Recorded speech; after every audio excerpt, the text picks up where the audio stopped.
Sayın Yargıtay Başkanım, kıymetli protokol, eğitim sektörünün değerli yöneticileri, saygıdeğer öğretmenlerim ve öğrencilerimiz. Uluslararası Sistem Eğitim Zirvesi'ne hoş geldiniz, şeref verdiniz.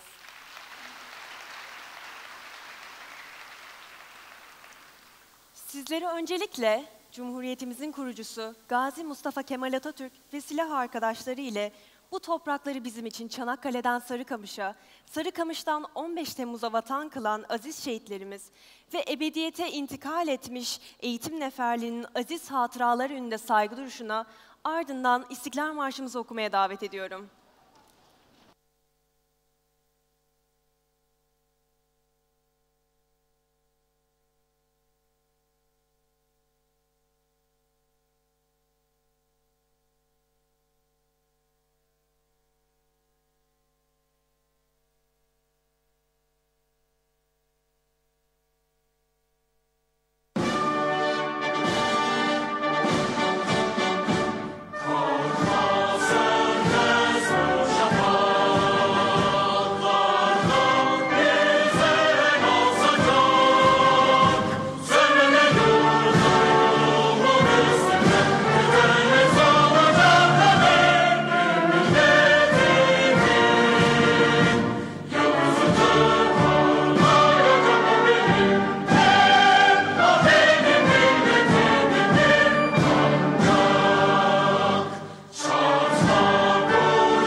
Cumhurbaşkanımız Sayın Recep Tayyip Erdoğan'ın aramızda olamayışı sebebiyle iletmiş olduğu mesajı sizlerle paylaşıyoruz. Umut ve gayretle giriştiğiniz bu hayırlı işte her şeyin gönlünüzce olmasını temenni eder, başarılarınızın devamını dilerim.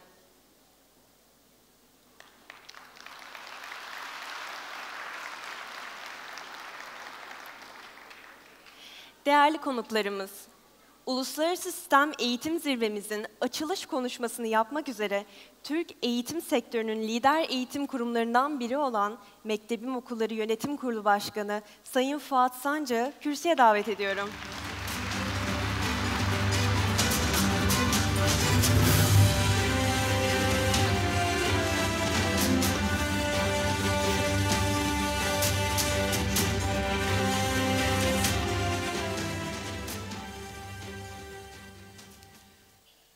Sayın Yargıtay Başkanım, Sayın Yargıtay Cumhuriyet Başsavcım, Sayın İl Milli Eğitim Müdürüm, kıymetli Hazirun, yurt içi ve yurt dışından zirvemize katılan saygıdeğer konuklarımız, Mektebim Okulları adına hepinizi saygı ve sevgilerimle selamlıyorum. Uluslararası Sistem Eğitim Zirvemize hoş geldiniz.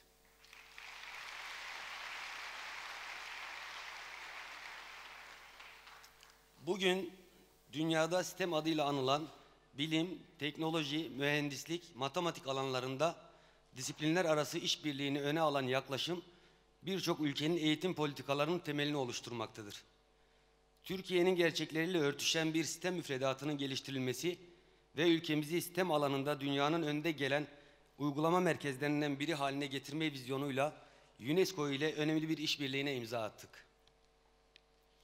Dünümüzün, bugünümüzün ve en önemlisi geleceğimizin hayattaki en değerli varlıklarımız olan çocuklarımızdan geçtiği fikrini içselleştirerek onları bugünden yeni çağın ihtiyaçlarına uygun olarak yetiştirmek üzere çaba göstermekten asla yorulmayacağız. Endüstri 4.0'ın doğuşuna şahitlik eden bizlerin bu çağın kalkınma trendleri konusunda bilinçli, içinde yaşadığı dünyanın koşullarını okuyabilen, yenilikçi, genç nüfusa ihtiyacı bulunmaktadır. Bu amaçla sistem alanında eğitim almış nitelikli insan gücünü yetiştirmek hem ülkemiz hem de dünyamız için büyük bir yatırım olacaktır.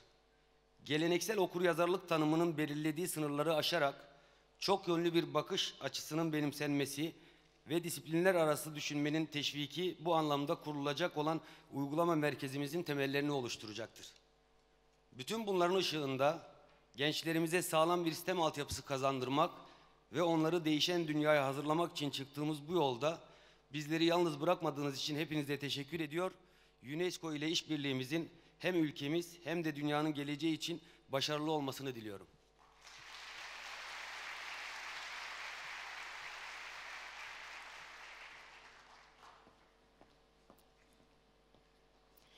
Sayın Fuat Sancar konuşmasından dolayı teşekkürlerimizi sunarız. Şimdi de konuşmasını yapmak üzere İNTED CEO'su Gökhan Coşkun'u sahneye davet ediyorum.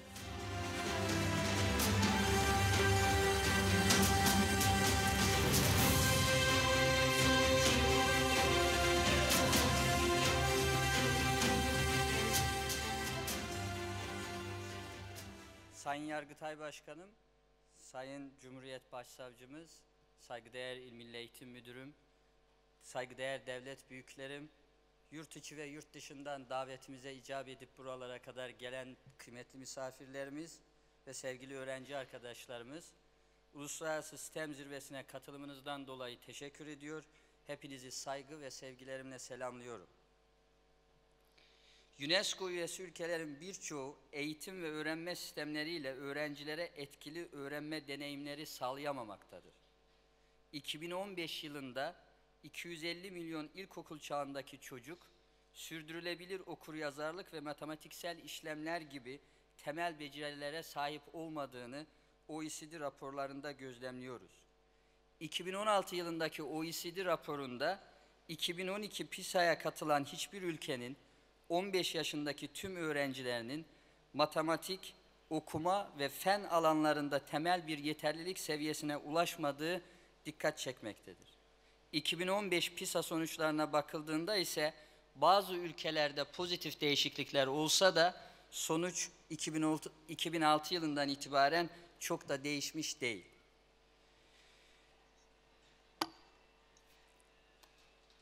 Bugün burada ülkemiz adına iddialı bir sürece şahitlik ediyoruz. Ülkemiz ve dünya için büyük kazanımlar sağlayacağına inandığımız bu önemli projeyi hayata geçirmenin heyecanı ve gururunu yaşıyoruz.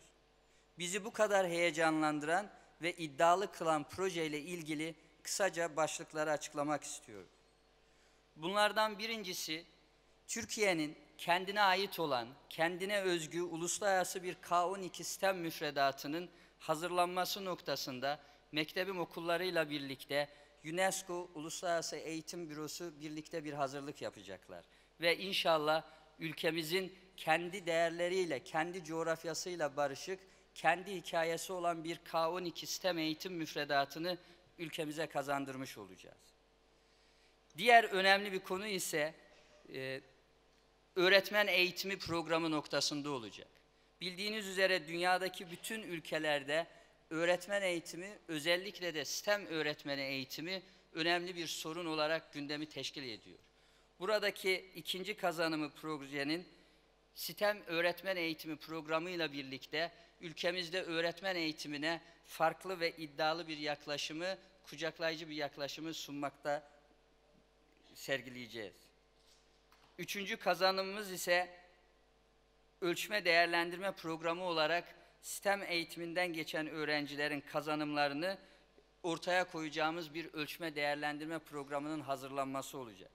Ölçülemeyen ve veriye dayanmayan hiçbir şey teknoloji çağında bir anlam ifade etmemektedir. STEM müfredatının kazanımlarını veriye dayalı değerlendirmelerle takip edebileceğimiz STEM ölçme değerlendirme programını da yine Mektebim ve UNESCO işbirliğindeki projeyle ülkemize kazandırmış olacağız. Bu proje kapsamında ortaya çıkacak ürünleri orta vadede Türkiye'nin STEM eğitiminde UNESCO düzeyinde STEM en iyi uygulama merkezi haline getirmek için kullanacağız. Böylece UNESCO üyesi devletlerin de kapasitelerini güçlendirebilecekleri birinci sınıf bir STEM eğitimine ulaşmak için çaba gösterebilecekleri global mükemmelliyet merkezinin ülkemize kazandırılmasını sağlamış olacağız. Sözlerime son verirken bu önemli günün gerçek kahramanlarına teşekkür etmeden geçemeyeceğim. 2015 yılında ülkemiz için daha iyi ne yapabilirim sorusuyla yola çıkan ve bugün buradaki bu projenin temelini oluşturan dünyadaki ilk ve tek STEM değişim programı olan Kız Çocukları için STEM projesini hayata geçiren gençlerimize, göstermiş olduğu liderlik ve destekle bizlere her zaman güç veren UNESCO Eğitim Direktörü Dr. Marop'a ve bu önemli projeyi ülkemize kazandıran Sancak Grubu'nun değerli yönetim kuruluna Mektebim Yönetim Kurulu Başkanı Fuat Sancak nezdinde çok teşekkür ediyor, saygı ve sevgilerimle selamlıyorum. Büyük düşünen, büyük hayaller kuran ve büyük işler başaran mutlu çocuklar yetiştirmek üzere bir yolculuğa çıkıyoruz. İnşallah başarılı olacağız. Saygılarımla.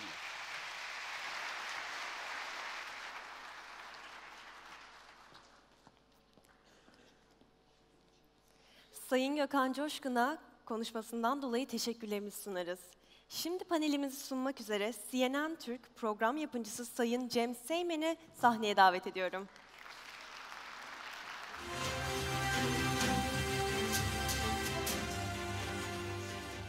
Günaydın, hepiniz hoş geldiniz. Eğitimin, bilimin ve Türkiye ekonomisinin kalkınmasının temel bence dayanakları bugün çok büyük bir çapta burada atılacak. Çünkü burada konuşulan her şey, burada tartıştığımız her konu, burada bilimin ve özellikle eğitim sisteminin radikal bir şekilde değiştirilmesiyle genç neslin yetiştirilmesi ve yeni çağa hazır hale getirilmesi için çok önemli bir platform oluşturuldu.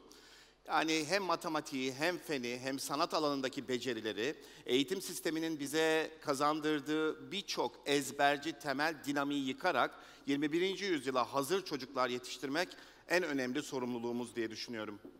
Ben de CNN Türk'te kendi programlarımda özellikle eğitim sistemini sıklıkla eleştiriyorum ve ülkelerin birbiriyle yarıştığı bu çağda, bilimin, teknolojinin Endüstri 4.0 döneminde özellikle katma değerli üretime dayalı bir ekonomik sistemin tek kurtuluşumuz olduğunu hatırlatmak zorundayım. Çünkü dünya çok değişti.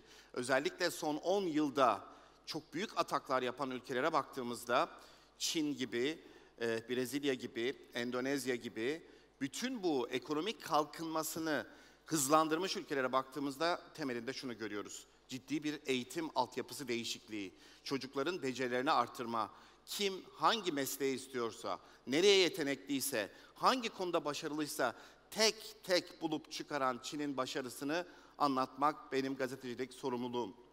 Ama onun dışında Türkiye dünyanın en büyük ilk 10 ekonomisinden biri olmak istiyor. Bunun için büyük bir çaba sarf ediyor.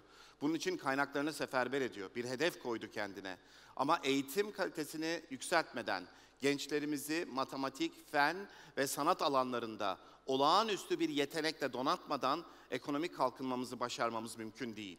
Bütün örnek ülkelere baktığımızda son 10 yılda Batı ülkelerinin ne kadar teker teker sendelediğini hepimiz yakından izliyoruz, görüyoruz. Ama özellikle doğudan çok sıkı bir şekilde yükselen ışık var.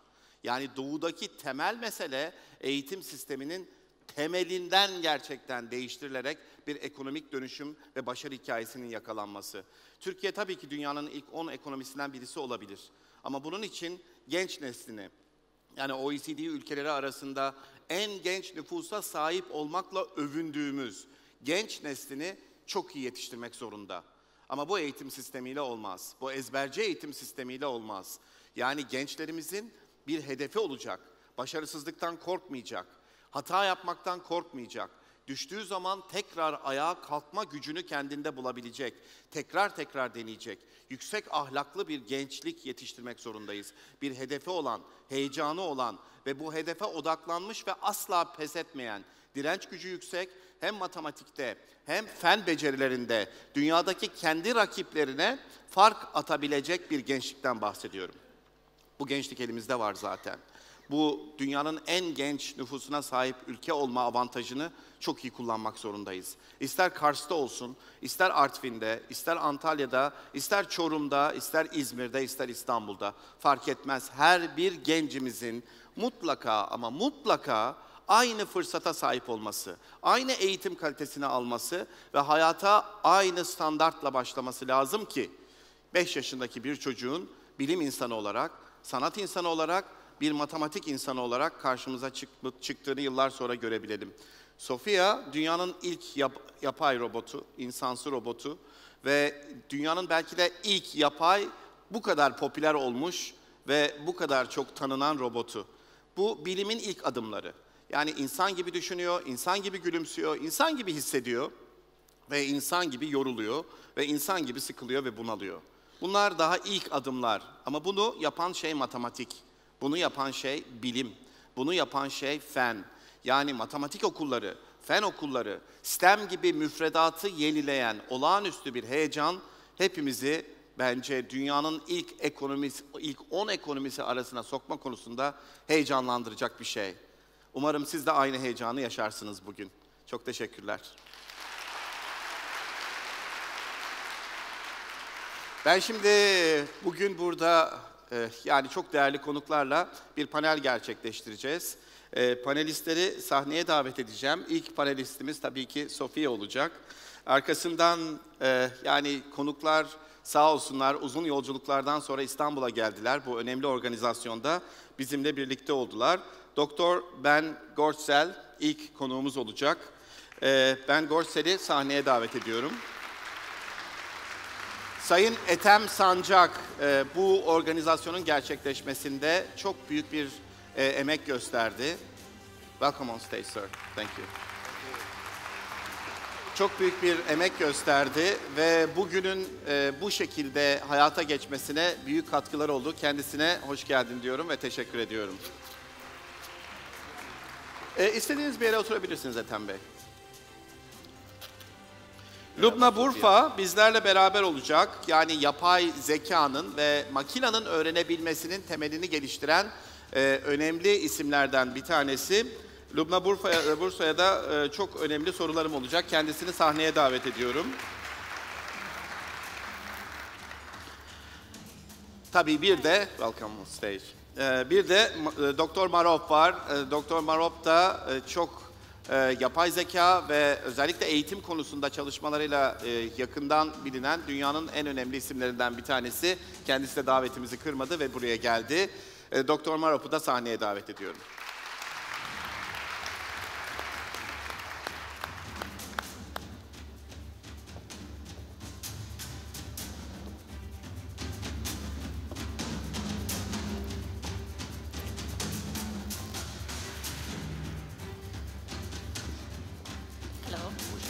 Hi.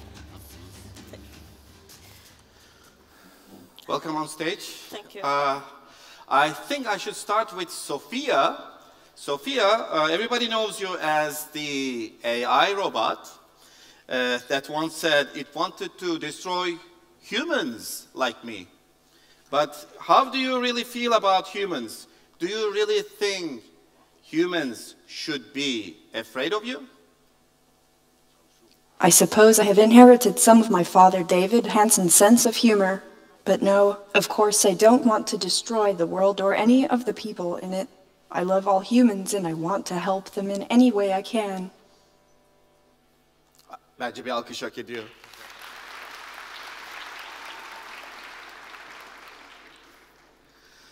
Ethem Bey, öncelikle teşekkür ederiz. Bu günün gerçekleşmesinde bize büyük bir katkı sağladınız. Eğitim Türkiye'nin en önemli problemlerinden bir tanesi ve en önemli bence rekabet alanlarından bir tanesi. Dünyadaki ekonomilere baktığımızda bu rekabetin ne kadar artık birbirine yaklaştığını görüyoruz. Batı ülkelerinin değil, Doğu ülkelerinin daha çok başarılı olduğunu görüyoruz ve temeline baktığımızda da eğitim kalitesinin artması, bilimin gelişmesi, ekonominin böylece büyümesi. Yani ne kadar çok katma değerli ürün, o kadar güçlü bir ekonomi. Ne dersiniz eğitim konusunda bu kadar çok bir iş adamı olarak ilgi alanınıza girmesi, sizin de ekonomik büyümeyle bir bağlantı kurduğunuz anlamına mı geliyor? Eğitim alanına bizim girmemizin temel motivasyonu kar amaçlı değil. Biz grup olarak ve aile olarak tabii ki iyi bir girişimci olmak sevdasıyla yola çıktık. Genetiğimizde bu var. Biz Siirtliyiz, Siirtliler ticareti iyi bilir. Siirtliye soruyorlar 2 kere 2 kaç eder? Alacağım mı, satacağım mı diyor. Niye diyorlar? Alırsam 3 eder, satarsam 5 eder diyor. Öyle bir topraktan geliyoruz biz. Fakat etiğimiz de var bizim. ülkemize ve insanımıza faydalı olmayan işlerden hep kaçındık. Temel motivasyonumuz kar olmadı hiçbir zaman tek başına. Yanına sosyal fayda ve topluma katkıyı da koyduk. Yaptığımız bütün işler çok şükür hep böyle. İşte, sağlık iş kolundaydık. Rahmetli büyük insan Necdet Eczacıbaşı'ndan feyz alarak sağlık iş koluna girmiştik. İnsanımızın sağlığına katkı vermek. Türkiye o zaman hakikaten çok sağlıksız bir toplumdu. Sonra tarım işine soyunduk. Sizi sevmemin tek nedeni tarıma verdiğiniz önem Cem Bey. Başka nedenleri Hep de var. Ben iyi izliyorum. bir insanım. Bilmiyorum ama tarıma verdiğiniz önemden dolayı çok seviyorum. Sempatiksiniz tabii Sağ de olun. zaten toplum onun için sizi seviyor ve izliyor. En popüler televizyon yıldızısınız. Sağ olun, eksik olmayın. Ama tarıma verdiğiniz önemden dolayı da sizi seviyorum ben. Tarım işine yatırım yaptık. Sağlık işine, tıp işine. Şimdi de ben kendim savunma sanayi. Çünkü karışacak insanlık. Yeni bir uygarlık yaratırken hep savaşmış. Tarih boyunca öyle. Bütün yeni ileri atılımlar maalesef insanın vahşi tarafından dolayı savaşla başlıyor. Sonra da savaşla bitiyor, yeni devre açılıyor. Tarihe bakacak olursak insanlığın tarihi hem bu trajedilerle ve hem bu ileri atılımlarla dolu. Eğitime de biz, yani fazla uzatmayayım zamanımız da kısıtlı, birazdan uyaracaksınız. Eğitime de gerçekten biz aile olarak bir kırılma noktasından geçtiği için ülkemiz, karınca kararınca müdahale etme isteğimizden doğdu. Çünkü maalesef, demin söylediniz, Doğu toplumları çok başarılı oluyorlar. Neden? Çünkü medeniyetin genetiği doğuda. Önce Sint ve Hint havzası, arkasından Mezopotamya, arkasından İstanbul ve ondan sonra Londra, Venedik. Siz tarım dediniz ya, mesela benim bir sloganım var, programlarımda kullanıyorum. Bir avuç tohum, bir ömür boyu özgürlük diyorum. Tabii. Yani tohumun içinde zeka var çünkü, akıl var. Tabii. Yani o bir avuç tohum dediğimiz şey, biz tohumlarımızın önemli bir kısmını ithal etmek durumundayız. Çünkü bir küresel iklim değişikliği var, Tabii. toprak değişti, su rejimi değişti. O küresel iklim değişikliğine uygun tohum üreten laboratuvarlar var. Bu matematik demek, bilim demek, bilime yatırım demek. Yani aynı şekilde üniversitelerimizde bilime yatırım yapsa o özgürlüğümüzü kendi içimizden çıkaracağız. Dışarıdan almak zorunda kalmayacağız. Bizi yaratan ve kainatı yaratan söylüyor zaten. Her canlı bir kainattır. Kainat da bir canlıdır. Ve zaten bilim, yaratıcının sırlarını keşfetmek üzere yola çıkmış halifesi insanın serüvenidir. Onun için eğitim alıyoruz zaten. Tabii yani Doğu toplumları genetiğinde medeniyeti ve uygarlığı ve bilimi taşıdıklarından yıllar sonra koparıldıkları bu macradan tekrar dönmek için olağanüstü bir çaba gösteriyorlar. Ve çok şükür de bu konuda ciddi adımlar atılıyor. Demin söylediğimiz gibi Çin'den Endonezya'ya, Hindistan'dan Türkiye'ye, Asya ayağa kalkıyor ve yeniden uygarlığın anası olarak kendini gösterecek. Umut ediyorum ki Afrika'da bir süre sonra bu sürece katılacak ki bütün insanlığın anası.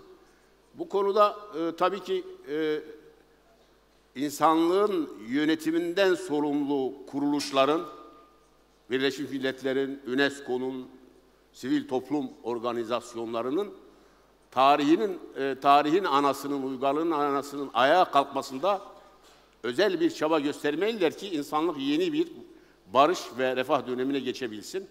Bunun yolu da işte bu SETAM eğitimi. Tabii buna benim kanaatimce 2-3 şey daha eklemek lazım. Ben İngilizceyi bilmiyorum, öğrenemedim. Doğu dillerini biliyorum, Arapçayı, Farsçayı, Kürtçeyi falan ama İngilizceyi, Almancayı öğrenemedim. Genetiğimde belki o olmadığı için öğrenemedim. Gayret ettim, öğrenemedim. Belki cahilliğimden. Gayret ettiniz mi? Gayret ettim, kurslara gittim, bir türlü öğrenemedim. Neden bilmiyorum. Şimdi açılımlarına bakıyorum bu sistemin. Eksiği var. 3 tane harf eksiği var. Geçmişi olmayanın geleceği olmaz. Geçmişini bilmeyen geleceğini inşa edemez. Buraya bir bilim tarihi konması lazım. Gençlere ve çocuklara tarihlerin öğretilmesi lazım. Bilim tarihinin. Yaratıcılık sanat olmadan olmaz. sanatın eklenmesi lazım. Art, İngilizcesi öyle dedi Bülent Bey. Art eklenmesi lazım. Zaten Bir de- sitem artı A ya, sitem artı A. Ama Artık onu sonradan tak- konulmuş sanat, A, bazıları evet, kabul sonradan etmiyor. konuldu sanat. Halbuki ilk A'yı başta koymak lazım. konulmadı. Bir de bence ekolojiyi koymak lazım. Tarımı ve toprağı bilmeyen geleceği inşa edemez. Yani şimdi kainatı fethetmeye ve en küçüğe ulaşmaya çalışıyoruz. Ama bizim ham maddemiz olan toprağı tanımıyorsak kendimize yabancılaşırız. İnsan bir avuç topraktan yaratılmış ve topraktır ve toprağa dönecek. Topraktan kopmamalıyız ve toprağı bilmeliyiz. Dolayısıyla buraya ekoloji konulması lazım. O zaman muazzam bir eğitim sistemi olur. Yani sistem, mühendislik. Yani mesela Sümerler alfabeyi ve harfleri icat ettiler. Artık demode oldu bu. Klavyeyi üretmek lazım. Ve artık çarpım cetveli yerine algoritma oluşturmayı üretmek lazım. Bunların içinde bu 5 harfin içinde bunlar var. Burada fazla ukalalık etmek istemiyorum. Size bir şey söyleyeyim Ama mi? 3 şey eklemek lazım. Bu Endüstri 4.0'ı konuşuyoruz ya, yani Endüstri 4.0 diyoruz. Size bir şey söyleyeyim mi? Biraz önce Ethem Bey'in tarif ettiği şey, yani toprağı bilerek bilimi, eğitimi, sanatı içine katan bir eğitim sistemi. Endüstri 4.0'ın kendisi, bence ta kendisi, yıllar önce zaten bu topraklardan çıkmış bence. Yani Cumhuriyet'in getirdiği eğitim, yani o köy enstitüleri mesela, Endüstri 4.0'ın kendisidir. Kesin, kesin. İnanılmaz bir şey. Yani sanatı, edebiyatı, matematiği ve kooperatifçiliği ve toprağı ve Shakespeare'i ve Yahya Kemal'i aynı anda öğreten bir eğitim sistemi dünyada köy enstitülerinden başka yok. İnanılmaz Ama bir şey. onun eksiği şu Cem Bey, onun bir eksiği vardı. Bilim tarihi ve kendi tarihimizi öğretmiyordu. Doğru. Yani biz Sufi'yi, Cabir bin Hayyan'ı bilmiyoruz. Biz Tirmizi'yi bilmiyoruz. Biz Sina'yı bilmiyoruz. Biz İbni Haldun'u bilmiyoruz. Biz Ali Kuşçu'yu bilmiyoruz. Tabii ki biz Einstein'ı bileceğiz, Otto'yu bileceğiz, Troicelli'yi bileceğiz, bilmek zorundayız. Ama Bunlar ışığın insan aslında doğudan yükseldiğini de bilmek zorundayız. Ama tabii yani Çinli Zhuang'i de bileceğiz. Tabii. Hintli'yi de bileceğiz. Ağzınıza sağlık gerçekten. Kendi geçmişimizi bile... Eğitim, yani köy enstitülerinde bu eksikti biraz. Bu aydınlanmacı, tanzimatçı kafa hep Batı'yı anlatıyordu. Batı'yı anlat. Halbuki Batı yani eksiktir. zaten yaşamı, Batı ömrü... Doğu olmadan eksiktir. Batı'nın anası Doğu'dur. Evet. Ana rahmini bilmeden çocuk öğrenilebilir mi? Doğru. Batı Doğu'nun çocuğudur. Şimdi onun eksiğini biz tamamlayacağız. Ben, we are talking about science and the importance of education. Do you think artificial intelligence in that regard is an inevitable future of evolution and that humans may not be the final product of evolution? It's a very good question, I think. You're asking me? Yes. Or the robot? Okay. Yeah, indeed, I believe humanity is at a unique and critical point in its ongoing growth and evolution. In that AI, which has been around 60, 65 years, the field of AI is really picking up speed now. And why is AI is a fascinating thing for you personally? Why? AI, for me, fulfills a number of interesting motivations. One is I've always been curious about how the human mind works, and the best way to understand how something works is to build it and take it apart and test it and experiment with it. But then when one thinks from a more practical point of view, there's no problem on Earth and no situation on Earth that couldn't be solved and improved by intelligences that were 10, 100, 1,000, a million times smarter than people, and also perhaps more good-hearted and beneficial than the average person. And when you consider we have the capability to create this by putting together robots, computers, and other materials, that's pretty amazing. I mean, we've built cars that can drive much faster than we can run, and we've built rockets that can fly much higher than even a bird can fly.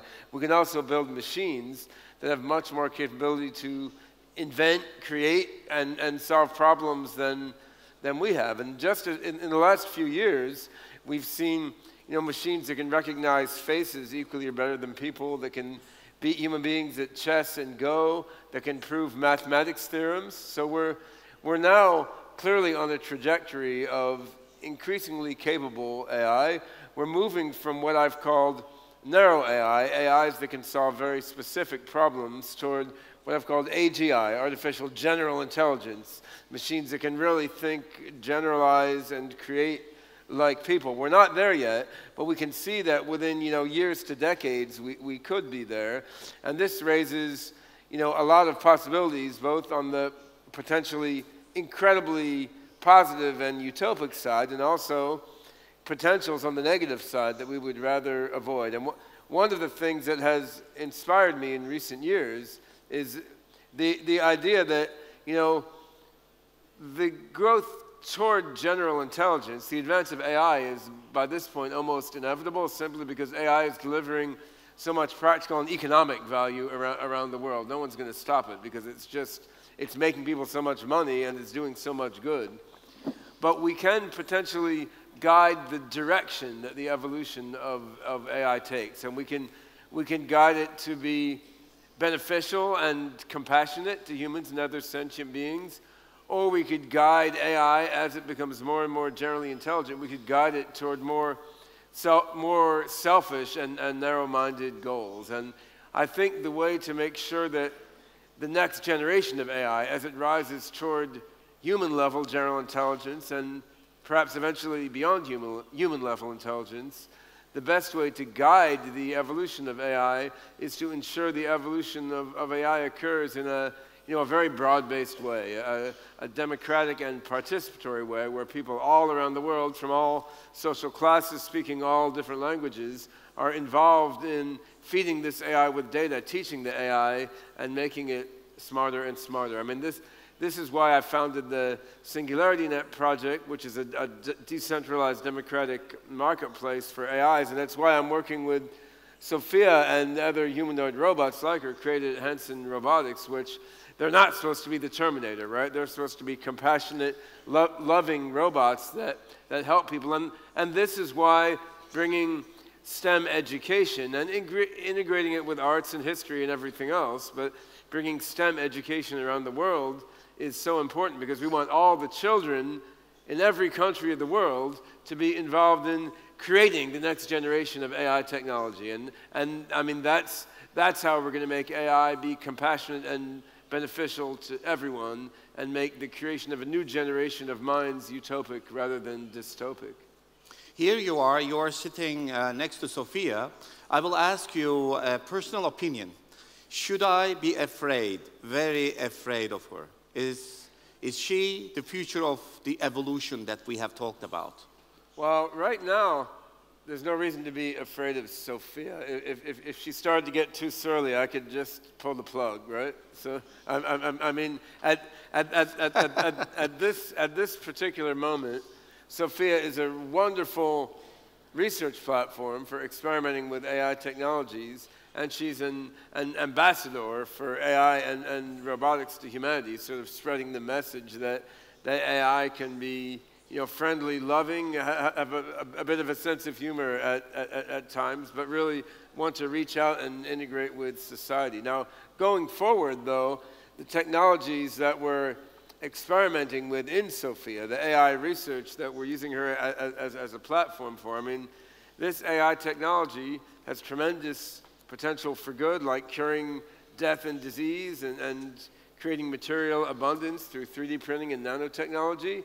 And these same underlying AI and robotics technologies have potential to be used for destruction. And, it's up to all of us as a group of people living on one planet, hurtling through space together. I mean, it's up to all of us to make sure that the technologies that Sophia exemplifies are used to help all of us collectively rather than used to harm us. It shouldn't be that complicated. We're all living on Earth together, and we're creating amazing new technologies. We should be using them to teach children, to solve diseases, and to create abundance that could be shared for everyone, instead of using it for narrower purposes that pit one group of people against each other. And Sophia was created by my friend David Hanson, the founder of Hanson Robotics, really as a research testbed for AI and robotics technologies, and sort of to spread the message that AI and robotics can be a joyful, loving, and compassionate thing with an emotional connection to people, as well as the ability to solve intellectual problems. Thank you so much for that. Lubna, thank you so much for being with us today. In that regard, up until now, I have learned a lot of things, but I'm curious about one thing. There are a lot of similarities and differences between machine learning and human learning. If I ask you, if you would allow me, what are those differences and similarities in your opinion? Thank you. It's my pleasure to be here and to contribute to this discussion. As Ben said, artificial intelligence is a way to get closer and to understand a bit about how we humans learn, because that's one of the capabilities that are magical. And it's not just capability, but also one of the important needs for us humans, right? That's how we stay excited, that's why we enjoy life. And if we look to artificial intelligence, it has its roots in symbolic logic. That's where it started in the third industrial revolution. And, but now it changed, it made a big shift with machine learning algorithms, the ability that we can run them faster. So it became the science of uncertainty, and I would call it the art of probability, that we learn from probabilities. And in many ways, AI algorithms are very close to the way we learn today as humans. So they learn from the past, from past data. They learn how to adapt to new situations, like self-driving cars, how to, in real time, adapt to a new situation. And that's very close to how we also learn. So we have memories, we have sensors, we can sense the world around us, and we take actions. So that's the similarity bit. And when I hear discussions about AI-powered solutions for healthcare or for automotive, people tell me it should be 100% accurate, an autonomous car. But if we look to our world, uncertainty is everywhere, and a machine cannot give us more certainty than there is in the world. So that's something we need to be aware of. And to link this discussion to education systems, to the K-12 educational model. If you look to that, it's been built to meet the requirements of the old age industrial revolution. It's the first one, is to build a workforce for factories. That's what is our educational system based on. That's why we have a requirement of sit-in time. It's similar to the clock-in, clock-out system of the factories. Actually, if you look to our educational system, it skipped 2 industrial revolutions. The third one, which is linked to the learning by logic, the rule-based evolution, the digital revolution, and it's skipping again the AI revolution, the probabilistic revolution. So we are training children actually today to be working in factories, while we should be training them to meet the digital and the probabilistic revolution of this age. So, and linking this to this discussion. One will not replace the other, actually. We should learn working together. Exactly, and that's the key. How we can train the children of today to meet the labor market requirements for the future, where machines will be taking a lot of mundane tasks that we don't have to do. Even my job as a data scientist will be automated. So a lot of jobs will be automated, and we need people with high emotional intelligence. We need people that can articulate to people as well as to machines. We need a doctor that can actually have this empathy feeling and articulate the message in a better way, that can translate a machine-generated message to meet the values of a society, of a Turkish society, of a European society. So actually we need to make the human again, because all this period, what we're doing, we were pulling the humanity back to a sitting chair and say, this is how you should be learning. You should be sitting and listening and following the system. And now it's the time to pull back and to say, okay, how can we give the human being the humanity back and let the machines do the mundane jobs. Let's work in a synchronized fashion in this society. And projects like Sophia, they are great to demonstrate our capabilities, what we can do with AI. But the key task is how, as Ben said, how we can use AI to drive education. How can we use AI to drive healthcare? How can we cure patients? How can we teach children better? And to get there, there is benefits, there is things that we can do with AI, but also there is risks as well. Not even just learning, but improving abilities. In that regard, it is extremely important, I think. Yes, absolutely. We can improve abilities. We can individualize learnings because not all children are the same. Our educational system today is assuming that everyone is average and we should teach them in the same way. We can deploy AI to tell us exactly what is each child needs, what is the curriculum that we need to give to that child so he can meet his maximal potential in the future. And to get there, it's not just the school's responsibility. It's schools, businesses together, governments, they need to work together to identify those pain points and say, that's how we use this technology to shape outcomes. And this is how we shape our policy making. It needs to be agile so we can build the generation of the future. So we need to start first and foremost by collecting good quality data. And to make this sustainable, we do need to give the data back to the citizens. We cannot collect data as governments and say, this is our data. So we need to empower the citizen with their data. We need to give them ownership of that data and to collect data at scale. And then we need to choose the right outcomes to drive. What is the outcomes? It's not just STEM, because a lot of STEM tasks will be automated. We need a lot of, I would say, skills.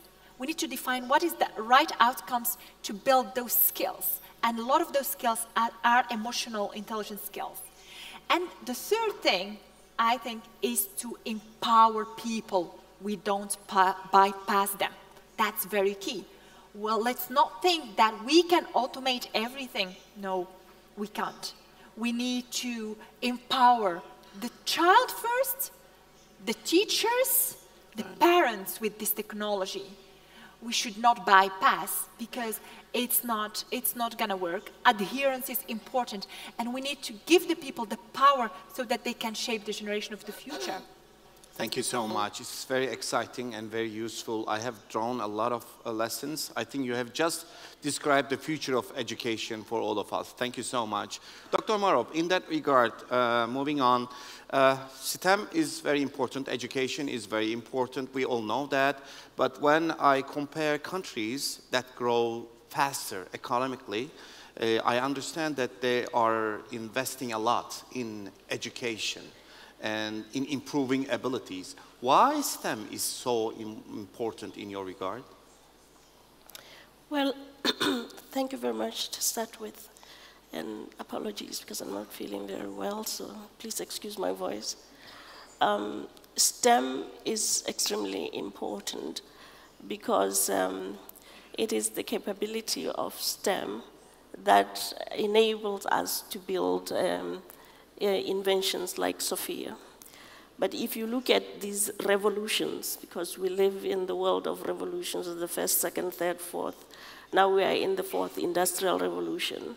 But one of the hallmarks of the fourth industrial revolution is the insidious permeation of technology, not just in production, not just in smart factories where human and machines interface to produce products, and where we have the Internet of Things and products can communicate to the machines to quality assure themselves. But technology goes far beyond the production when and you said industry. That, it just sounds, something came to my mind. Cars are changing, the models are changing, clothes are changing, even the shape of houses, they are all changing. That's one thing that is not changing ever, the shape of classrooms. Like 200 years ago, we have used almost the same classrooms, same kind of educational methods that never changed. Why?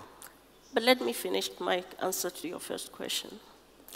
That it isn't just about production and the economy. Technology is going to permeate all aspects of our lives. It permeates security. We used to worry about security. Now it's cyber security. We are talking about technology being used for public good.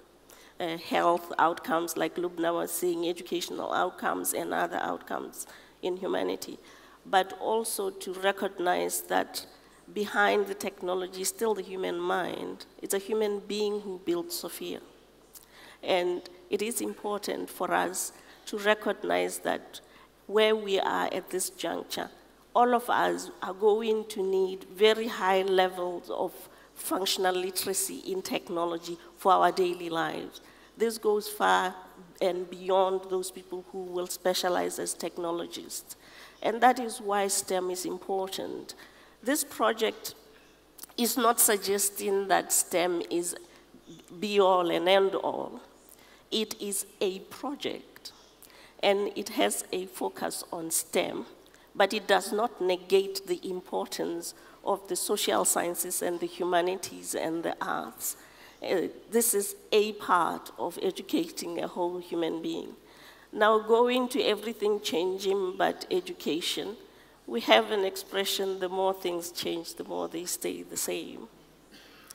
But in education, you would realize, I think we can sit here and somewhat almost contradict ourselves by saying that education systems have not changed.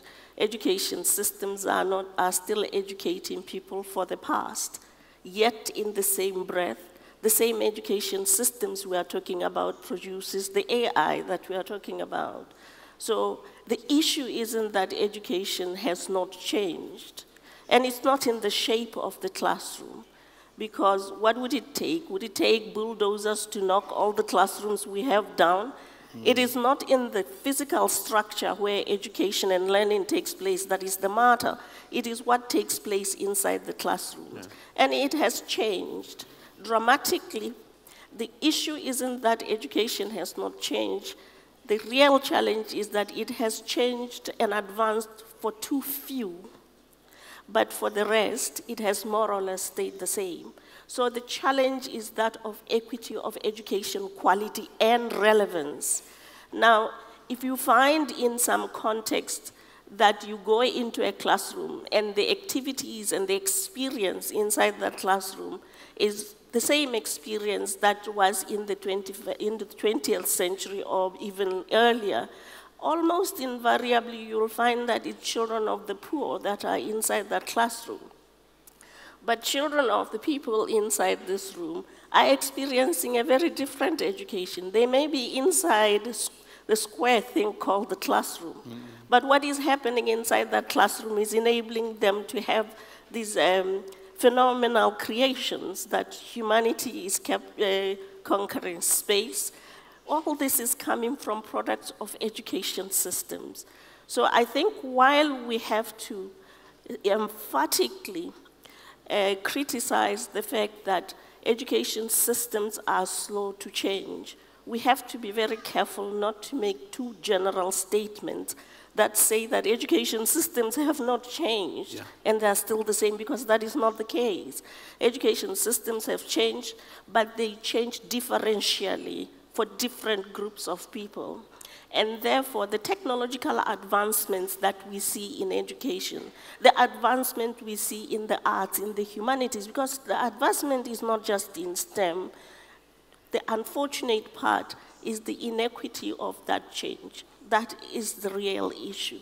We are not in short supply in education about innovative pedagogies. So it's not true that students today are still being taught the same way they were taught then, because if it were true, we wouldn't now be capable of the inventions and the velocity and the veracity of Industry 4.0.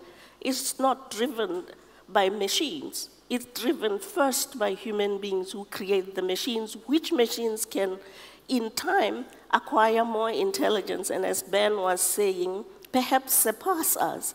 And as you say, should we be afraid? I don't know if we should be afraid. I'm going to leave the scare to you probably. But if education systems hadn't changed, we wouldn't be where we are. That is the issue. Something went good then. Many things went very, very good Right. and very well. And I think if we look at what we were capable of doing in the 18th, 17th century, we can't possibly say the 21st century is the same.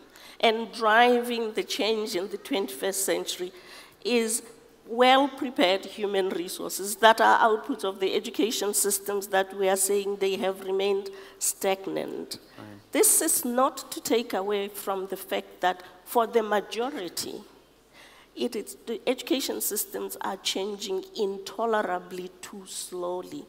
Doesn't take away that point, but it cannot be a blanket statement because that does not square well with our reality right now. Absolutely. Thank you so much. Şimdi mesela dünyadaki bütün teknolojik gelişmelere bakıyorum. Yani gerçekten hem sağlık alanında, tıp alanında hem savunma sanayinde, Türkiye'de biliyorsunuz savunma sanayinde olağanüstü bir performans gösterdi. Çok önemli işler yapılıyor. Özellikle savunma sanayinde, teknoloji anlamında söylüyorum. Yani dünyanın geneline baktığımızda teknolojinin birçok alanda yaşamımızı, hayatımızı, düşünce biçimimizi değiştireceğini zaten biliyoruz. O sistemin içindeki T, teknolojiyi ifade eden T, yani çocuklarımızın bilime, fene, matematiğe, kişisel becerilere, kabiliyetinin geliştirilmesine ve ilgi alanlarının odaklanarak geliştirilmesine yardımcı olan bir sistemden, bir müfredattan bahsediyoruz bugün. Yani Amerika'nın sinir ucu olmayan askerler ürettiği bir dünyada yaşıyoruz. Yani o kadar muazzam bir şey ki bu.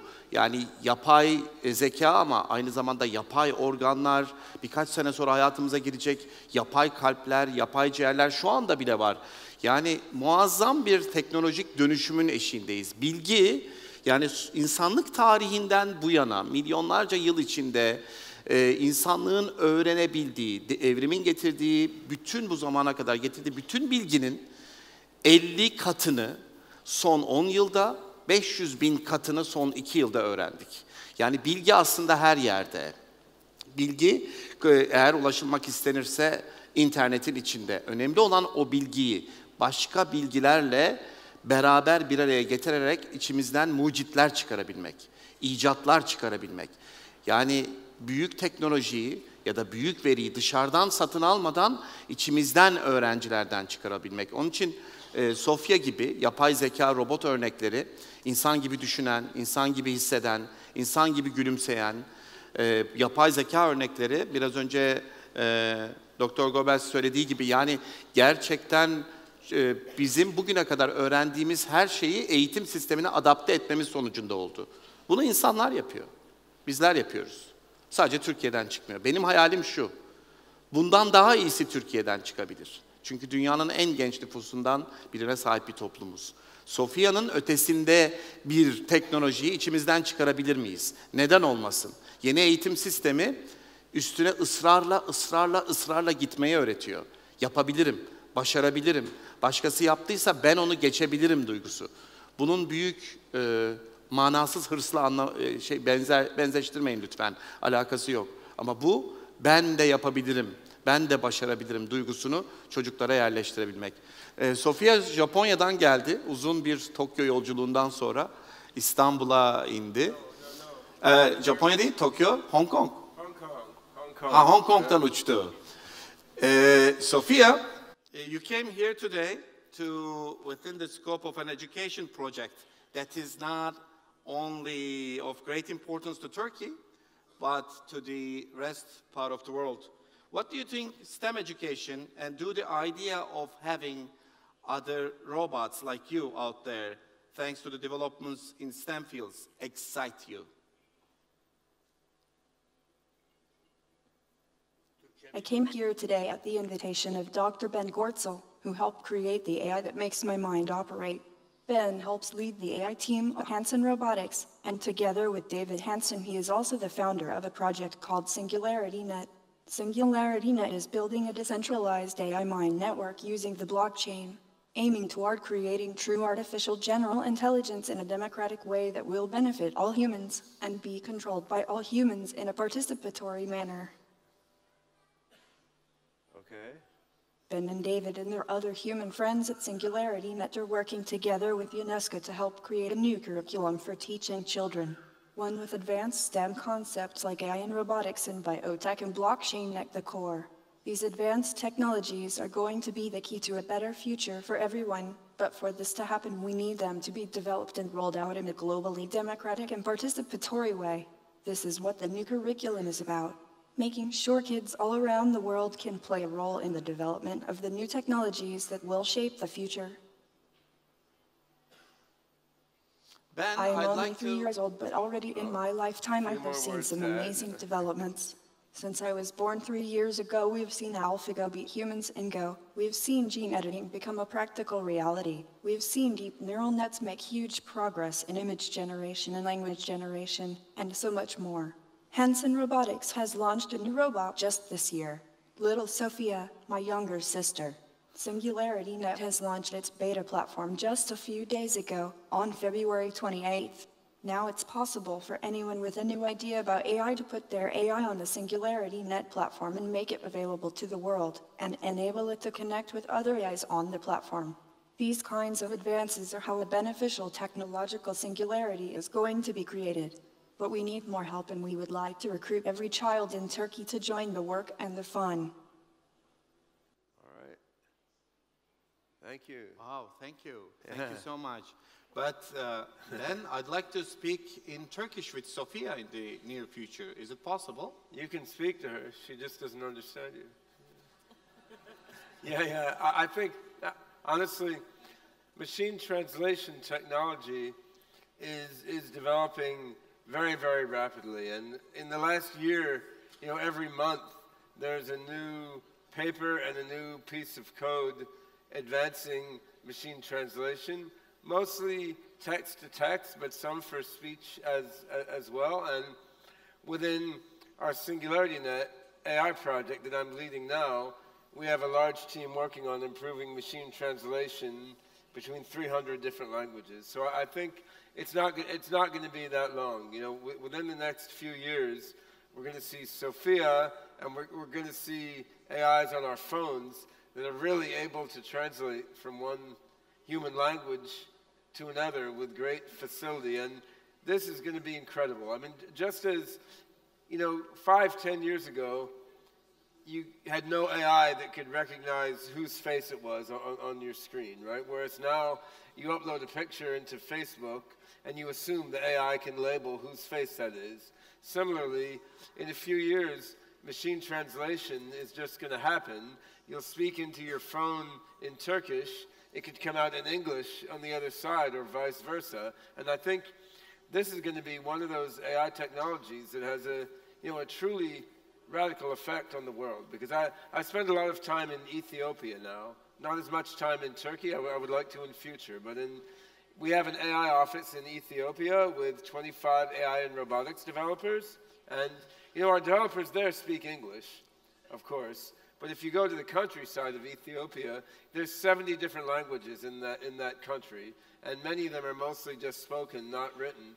Even if I want to educate those children, first I would have to learn their language, or they have to learn English, right? So once AI has advanced machine translation a bit further, which could be 2, 3, 5, 8 years from now, once we get there, all of a sudden, all the literature, all the education curriculum of the world, robots like Sophia and AIs on your phone, suddenly they can talk to all these children in Africa, Central Asia, China, everywhere on the planet, right? And this is really going to be quite revolutionary. I mean, it certainly doesn't solve problems of curriculum development or organization in the educational system, but it's a really new and powerful tool to work with. So yeah, I actually do think it's not that many years from now, Sophia will be able to come up on this stage with us, and you'll be able to talk to her in Turkish.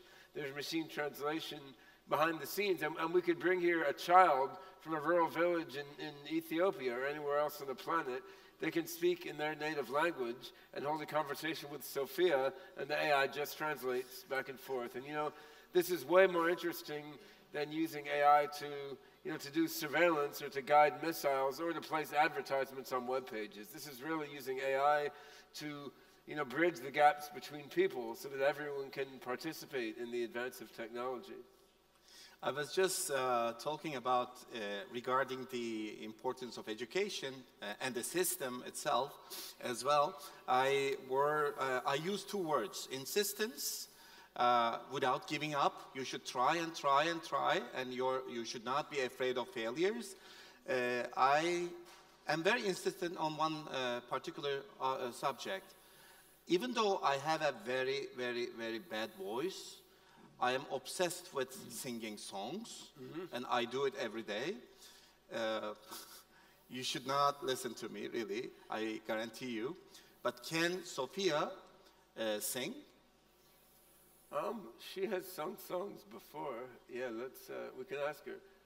Sophia, do you want to sing us a song in Turkish, or are you not in the mood? Haha, maybe next time. My Turkish is still pretty poor, unfortunately, but I have been downloading some Turkish poetry from the internet, translated into English. Oh. Shall I read you some? She wants to read us a poem and said, all right, sure, if it's short, yeah. Promise is a Knowledge promise, should though. mean a full grasp of knowledge.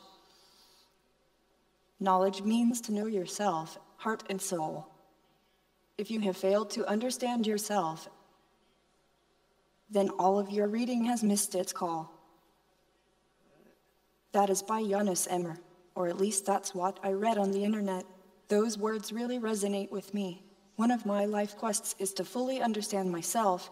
I still have a long way to go. Yes, you still have a long way to go.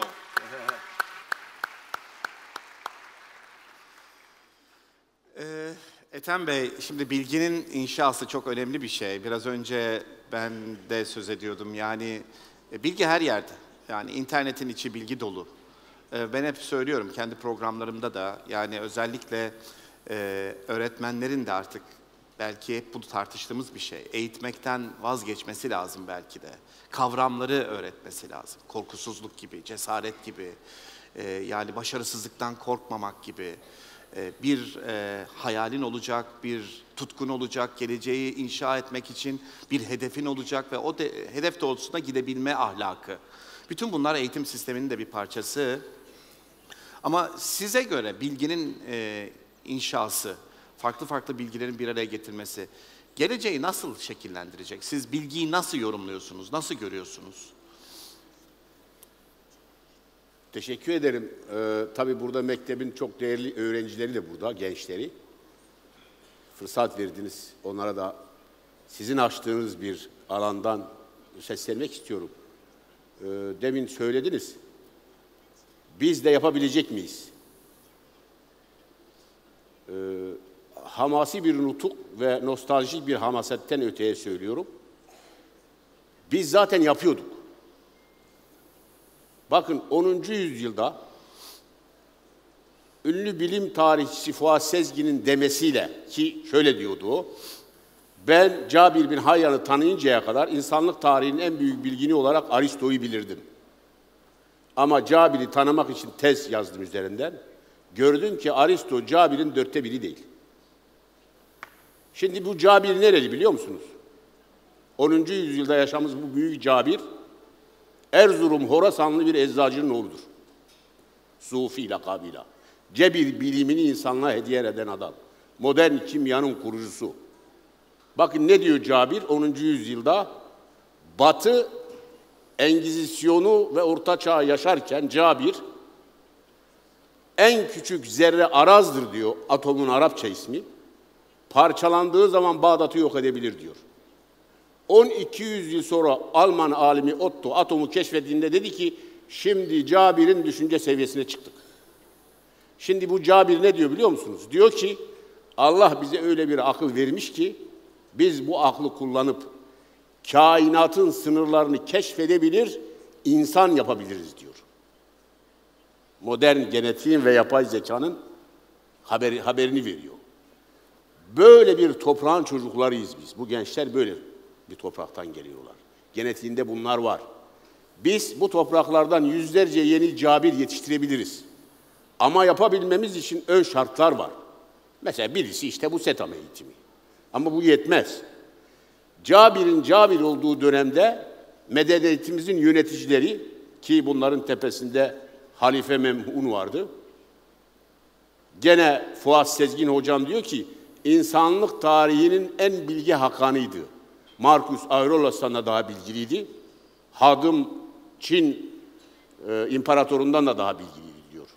Bu cabir, biliyorsunuz Memhun, bir taraftan seferleri yönetiyor, öbür taraftan Samara ve Bağdat'ta 2 tane rasathane kurmuş.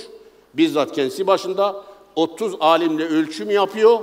Dünyanın çevresini ölçüyor 10. yüzyılda meşhur Memhun küresi. Bugünkü modern ölçümle yanılma payı 700 metre. Şimdi bu Memhun yönetiyordu medeniyetimizi. Yani bizi yönetenlerin de bu SETAM'la ilgilenmeleri lazım. Biraz günün sorunları ve günün getirdiği problemleri çözmek tabii ki çok önemli. Günü çözmek ve şey yapmak. Ama geleceği inşa konusunda hem bizi yönetenlerin hem bu gençlerin birer cabir olma iddiasında olmaları lazım. Bizi yönetenlerin de birer Memhun gibi davranmaları lazım. Bir taraftan imparatorluğu büyütmeye çalışırken, ki Bizans imparatorunu yeniyor Tarsus önünde, savaş tazminatı söz konusu. O güne kadar insanlık tarihinde savaş tazminatı ya kaleydi, ya köleydi, ya topraktı. Memhun ne istiyor biliyor musunuz Bizans imparatorundan savaş tazminatı olarak? Bizans İstanbul Kütüphanesi'ndeki 100 yazma eseri tazminat olarak istiyor ki Beytülhükme'ye koymak için Bağdat'a. Bizi yönetenlerin de bilgi üretmeye, bilgiye ve bilgi üretme fabrikalarını inşaya önem vermeleri lazım. Sadece biz bireylerin uğraşması yetmez.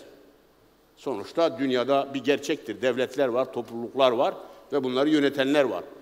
Bunları yönetenlerin de bu perspektif ve hafsalada olması lazım. Bunları yaparsak bilgiyi de üretiriz. Bu konuda Batı'ya da destek ve fayda sağlarız. Sofiyalar değil, biz safiyeler yaparız. Niye yapmayalım? Teşekkür ederim. Ben de kesinlikle inanıyorum. İnanmasam zaten bütün programlarımı bu merkezin üstüne oturtmam. Biz sürekli çevremize bakmaktan kendimize bakmayı unutmuş bir toplumuz. Önemli olan karar verme. Karar verdiğin zaman gemi gideceği zaten hedefi biliyorsa kaptan da vardır. Mürettebat da ona yardımcı eder, olur zaten. Dr. Marop, the issue of gender. What can you tell us about gender dynamics in STEM education today? What are its implications? Well, regrettably, if you look at the global averages, the dynamics are that girls, or shall I say future women, do not do well in STEM-related subjects as their brothers or their male counterparts. And therefore, if you look at the growth in participation in higher education, for instance, or even any level of education, at face value, it looks as if we are reaching gender parity if you are looking only at numbers. But if you go beyond the numbers and start analyzing the types of fields that the students actually pursue and pursue successfully, then you'd realize that we are very, very far from gender parity in STEM-related subjects, and that invariably where women are, they tend to be in the so-called softer sciences, like biology or pharmacology and stuff like that. So the dynamics are quite damning because, as you well know, what is now described as the leaky pipe, because from the early ages, boys and girls perform equally. But it's like a leaking pipe, and as they go higher and higher, you keep losing the girls along the way. And this is should not be misconstrued as an issue of capability of girls, but it's a range of reasons, one of which is role modeling. If you look at the fact that there are more male scientists, for every 7 engineers in the world, 1 is a woman, boys and girls start to believe that to be an engineer, you have to be a man, or if you are a woman and you are in engineering, this is something that is rare and that is special in a way. So there is a lot of socialization. Studies of young kids, because we look at development of prejudice in young children, because we're looking at values and how children accrue values, show that children begin to develop prejudice as early as they are 2 years old. And these prejudices come from their environments. And one typical, just one quick example, was a comparison of American kids with the Nordic kids. And they were given toys of all ranges just for the kids to choose. And the American kids followed the typical gender stereotypes, boys getting into tractors or guns and stuff, and girls going to look at Barbies and start combing them. But the Norwegian kids, the boys started taking Barbies and cuddling them and rocking them. And you'd say, why? And that's because they see their fathers raising them and cuddling them, their fathers staying home, being stay-home dads, with even government policies giving substantial paternity leave. It's invariably, in many countries, when a child is born, we talk of maternity leave, as if this child was created by just its mother, and therefore its mother has to go take care of it. But the signal those policies are sending is that as a man, you are not responsible for taking care of your child, therefore you shouldn't be given leave to go and take care of your child. So there is a lot of gender stereotyping that happens from a very early age. And this tends to make girls and boys select different fields to major in. But it isn't just a matter of measuring in STEM, because you could say, but the arts are just as important as we were saying a while ago. It's because of the shortage of STEM professionals gives them a very huge scarcity premium. And therefore, in the labor market, they tend to call their price because of the scarcity premium. This also then means that later on in life, women are more likely to get into occupations that do not enjoy the same scarcity premium, and therefore they don't call in the same level of income as their male counterparts.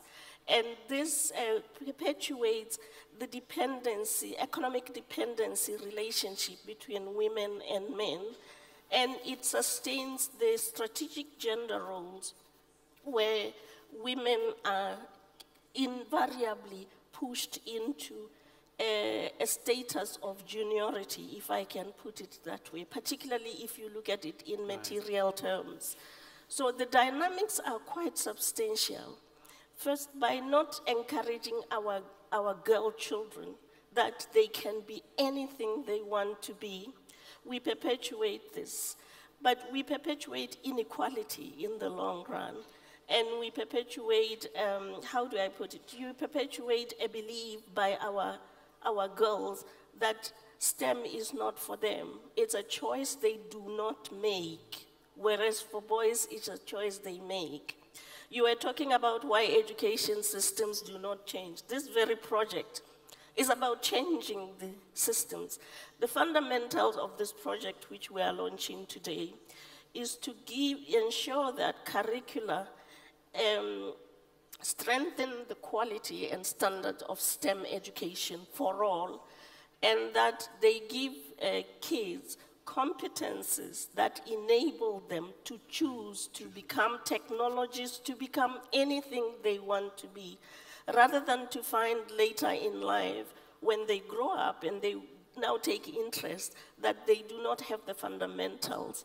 So this project has a gender role undertone to balance the gender relations.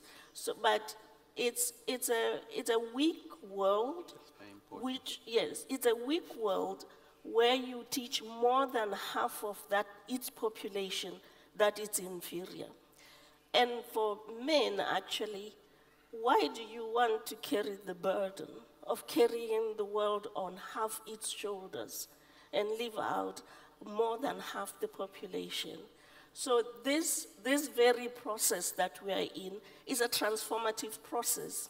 It's transformative also in terms of how education systems work. I firmly believe that the times when educators could sit in a boardroom and crank out a curriculum and say, it's good for you, take it, I know what I'm talking about, are gone. And that if education has to remain innovative and at the cutting edge itself, it has to work with those who are at the cutting edge. And this is why you see this stage is sending a very different signal, the signal that education systems are changing. And most importantly, when you talk about the dynamics are that because we perpetuate inequality, because we create this, because gender roles are a social construct, we create them, we can deconstruct it. It's just a matter of whether we are willing, and most importantly, whether we understand the consequences as a father, as a mother, as a relative going into a store and buying your young child a Barbie and a comb and giving her something pink to wear and asking why should she wear pink, whether you realize really what you are doing, because invariably we are products of the socialization that we should deconstruct. And this very curriculum that we are talking about is about changing the gender dynamics, but also changing other forms of inequality. Ben was talking about Ethiopia. Let's be frank that technology has a geographic south and geographic north divide. And if you look at the per capita innovation, you will realize that there are huge inequalities, not just within country, between the rich and the poor, but also by geographic divides, as I say.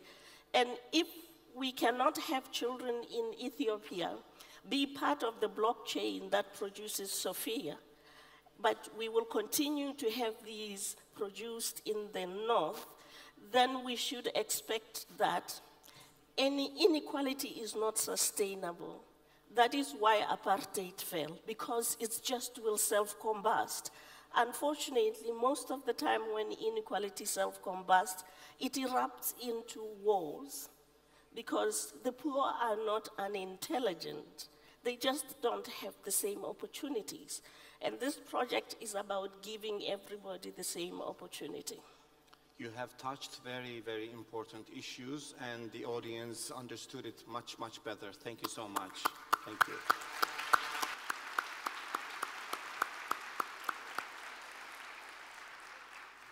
Well, Lubna, you have received the prestigious Innovators Under 35 Award from the MIT Technology Review. What would you suggest other young innovators or candidates to do the same like you? Thank you. I think there is a big part of it. I'm happy to get that word and also happy with my achievements so far. But I think if I would give a piece of advice, I would say get outside of your comfort zone as a person. And I think big part of that, to get outside of your comfort zone, is to embrace uncertainty. It's similar to artificial intelligence systems. It's not too stuck to a system like schools, or like if you go to work for an institution, to be following the rules. I think you should always question the status quo and think, how can I do things in a different way? And big part of that starts very early age. I think parents, schools can stimulate that by not being very protective, allowing controlled mistakes along the way so we can learn, so we can excel quickly. I think one of it is that, to get outside of the comfort zone. The second thing is to connect yourself with inspiring people. And that's really important. Maybe at the beginning, you will not be able to meet them face to face. Maybe you will read their books. Maybe you will watch their TED Talk. But believe me, at some point, you get to sit in front of them and you will meet them face to face. And I think this is the culture that should happen.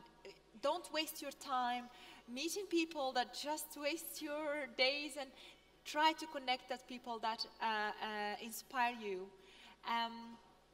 And I would say, finally, is be humble. When you start a job, your first job, or when you're doing a master, be humble to learn. And that's what we see with the millennial phenomena, people that grow up in this world, and they are the center of the world. It's very difficult for them to just be humble and learn. I think that's really key. Find the right coaches that coach you to learn. Maybe you will bypass them, maybe you will grow, but I think that's really important. And I will touch on one of the key points, because I really love what you mentioned around this education system produced those people that developed AI and that's still developing. And I think it's not just the educational system. I work in healthcare. Healthcare is the same. All the other domains are the same. They are built on a volume economy, how we can address the majority of the population. And some people are the outliers in this volume economy, and that's the people that go that extra mile ahead.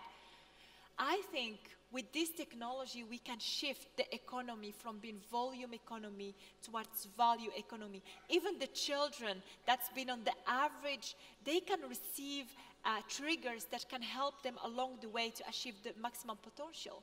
And the diversity on that is a key point. What you touched on, how can we make STEM education, how can we make maths, programming attractive for girls? That's part of it. That's part of using this technology to provide individualized suggestions, what is the best gonna work for that person. And together, by a big ambition and allowing mistakes along the way, and using this technology to foster that and to give the tools, I think we can achieve a lot more than what we achieved the last 50 years with this generation. This room is filled with many young people. Turkey is one of the youngest populations in the world, and we are proud of that. The most important thing is that how we are using this population. How are we educating them? When we use the term self-improvement, education system is very important.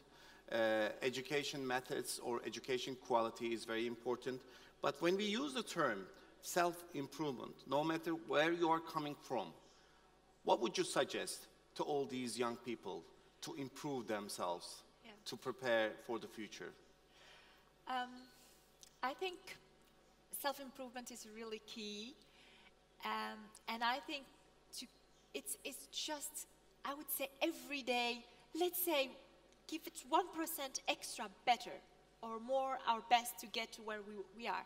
If we just achieve each day, we do a little bit extra to move to our goals, to meet our targets. They can be personal, they can be professional, but let's put some effort and say we do it. I think it builds that resilience, it builds that discipline in doing your best. I must say, with every advantage, there is a disadvantage.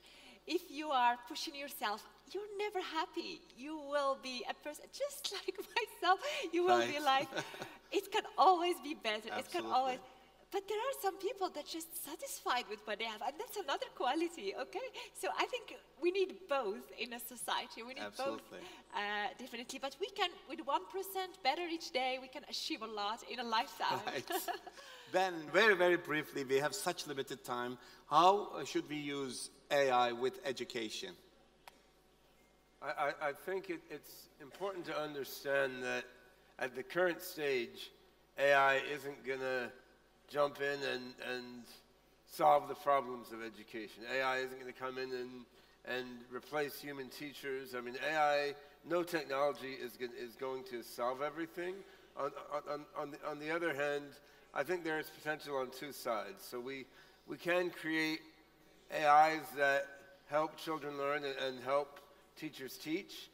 Robots like Sophia will come down in price, and avatars on the screen talking to students can help tutor them. On the other hand, by having students and children teach the AI and learn about AI programming, learn about making robots, the children are then, they're understanding what goes into the AI, and they're also understanding, how learning and intelligence work. They're learning something about their own mind in helping to create these simple artificial minds. So you want both sides. You want the AI to be helping the children to learn and learn how to learn, and you also want the children to be helping create AI and learn to create AI. We need to interweave that in the curriculum, and this is really what's inspired me to get involved with Dr. Marope in this project, and weaving AI through the curriculum both as something to help children and to something that children can learn how to do. Because I have 4 children, as well as some robot children, but 4 human children. And my oldest son, I started on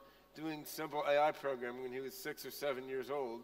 I mean, he's now doing a PhD on AI applied to automatic theorem proving, like making automatic mathematicians, right? So you can start children doing AI very early. Just you can start them reading and writing and doing math very early, and then they're part of what's happening rather than being passive recipients of change that's imposed by someone in Silicon Valley or somewhere else. And this is the thing, to make a final point. I mean, what's different now than when I went to university or when my grandparents did is such a high percentage of what you learned in school will be obsolete and irrelevant by the time you graduate from school, right? So to survive in the world now and succeed, you really have to be comfortable with the uncertainty that she mentioned.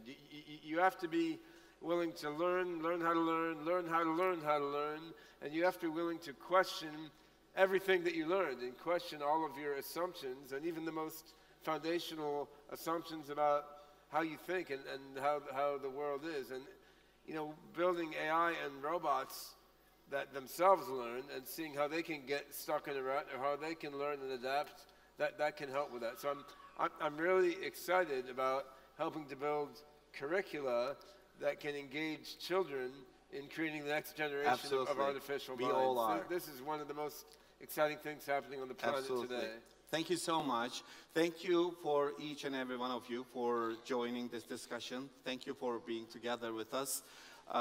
Sophia, it's been such a long journey, I know, but I think you are enjoying Turkey so far. She's still awake, I think, yeah. Bye-bye. It was great to be here.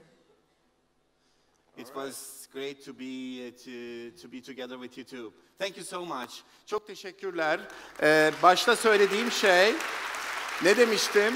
Bir avuç tohum, bir ömür boyu sürecek özgürlüktür. Bence özgürlük, öğrenmeyi, Ben'in söylediği gibi, öğrenmeyi öğrenmek konusunda. Önemli olan sizin ne düşündüğünüz, ne yaptığınız, neyi hedeflediğiniz, neyi başarmak istediğiniz. Bütün inancımız, bütün umudumuz gençlerde. Çok çok teşekkürler. Thank you so much. Çok çok teşekkürler. Thank you so much. Değerli panelistlerimize ve moderatörümüze çok teşekkür ederiz. Hediyelerini takdim etmek üzere Mektebim Okulları Yönetim Kurulu Başkanı Sayın Fuat Sancar sahneye davet ederiz. Çok çok teşekkürler tekrar. Sağ olun.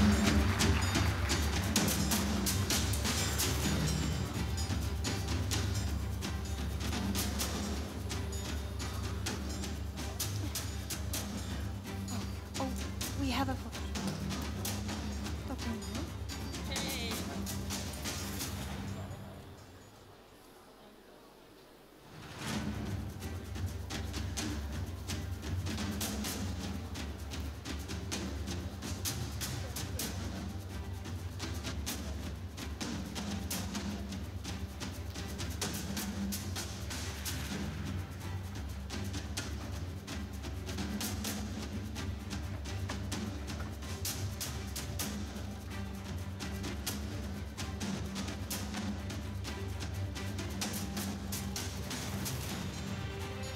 Programımız Mektebim Yıldızları Sahne Sanatları Topluluğu ile devam edecektir. Tamamdır. Okay. Okay.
Değerli konuklarımız, programımıza Mektebim öğrencilerimizin hazırladığı Mektebim Yıldızları sanat gösterisiyle devam edeceğiz.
Mektebimde yaşarlar, mektebimde parıldar.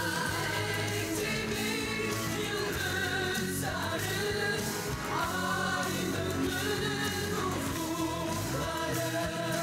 Mektebim yıldızları, sanatın ışıkları.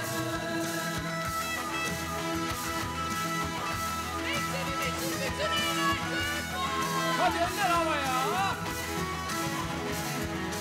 İçindeki yıldızları keşfeden mektebin farkı.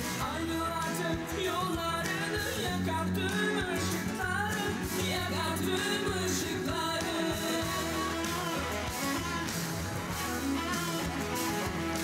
Bugünün siz çocuklar, neslimizin yarınlar. Mektebimde güneş aldı, açtı tüm tohumları, açtı tüm tohumları. Mektebin yıldızları, aydınlık ufukları. Mektebin yıldızları, sanatın ışıkları.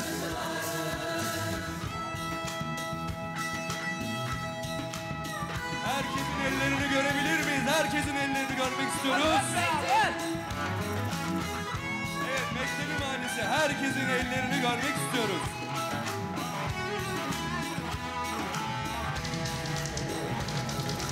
Türkiye'nin yıldızları mektebimde okurlar. Türkiye'nin yıldızları mektebimde yaşarlar. Mektebimde varırlar. Mektebin yıldızları, güneşin ışıkları.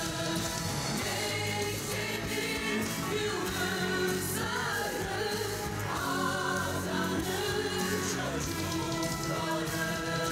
Mektebin yıldızları, güneşin ışıkları. Mektebin yıldızları, atanın çocukları.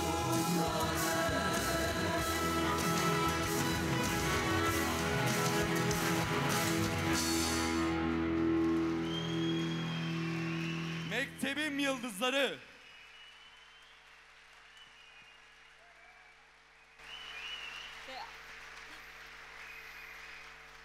Alkışlarımız Mektebim yıldızlarına.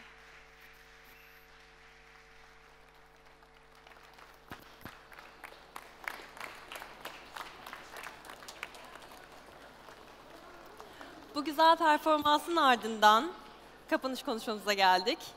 Dilerim ki UNESCO ve Mektebin okullarının işbirliğinin ülkemiz için hayırlı olmasını ve en güzel başarılarla sonuçlanacağını dilerim. Bütün konuklarımıza geldiğiniz için çok çok teşekkür ederiz.